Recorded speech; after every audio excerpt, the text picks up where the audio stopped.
Hello, my name is Drew Loker, and today I'm going to show you how to set up for your CD cover. The first step is to open up the images you'd like to use as your source. You don't have to necessarily do this in the order, but I have already opened up two images. Now we need to do a Control-N to start a new document.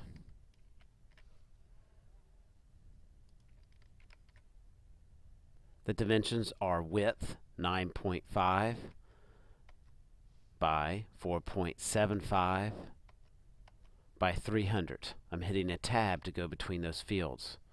For some reason I have defaulted to grayscale, so I'm going to change it to RGB color. We should end up with an image size of 11.6. I'm going to go ahead and type in a name, and I'll go ahead and click OK. And we see we have the front and back parts of our CD cover. The right side is the front and the left side is the back. We're going to click in the middle of the ruler. Notice very carefully that I'm clicking on the gray part, the dark gray part of the ruler. Don't click on a number, don't click on the edge of the ruler. I'm going to click right in the center of the ruler, and I'm going to drag to the right a guideline and drop at 4.75.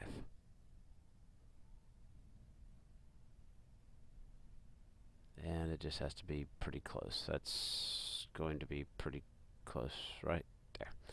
Alright, and now the next step is to float down one of the images that I'm going to use. I'm going to use this special shot of the three crosses at High Island. This image did not exist much longer after I took the picture.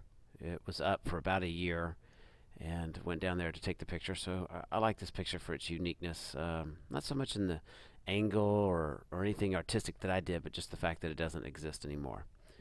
And so I'm going to drag the background from the layer palette of the open artwork, and I'm going to drop it on the CD cover in the background.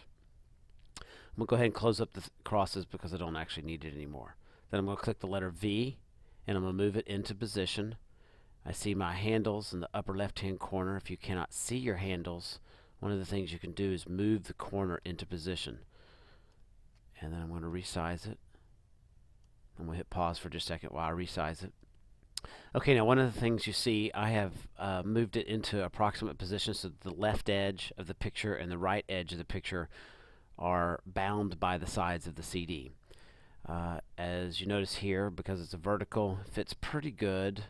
It is a square format that we're working with. I'm going to pull it up just a little bit to go to the very top of the CD cover area.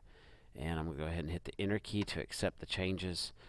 And unless I'm willing to go with like a sidebar, put some information over on the left or the right side as like a title, that's one option. I could make the image a little bit smaller.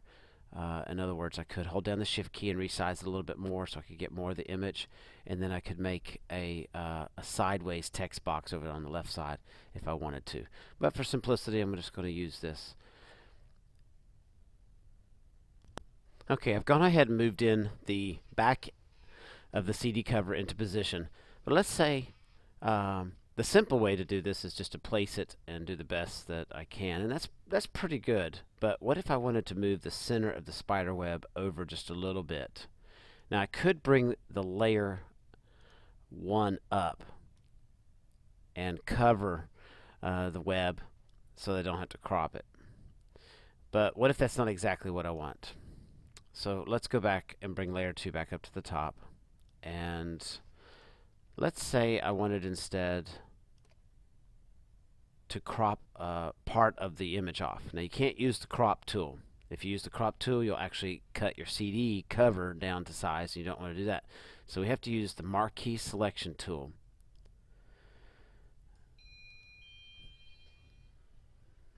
And I'm going to drag across the open area of that I want to delete using the square marquee or the rectangular marquee selection tool. I'll show you where that is again.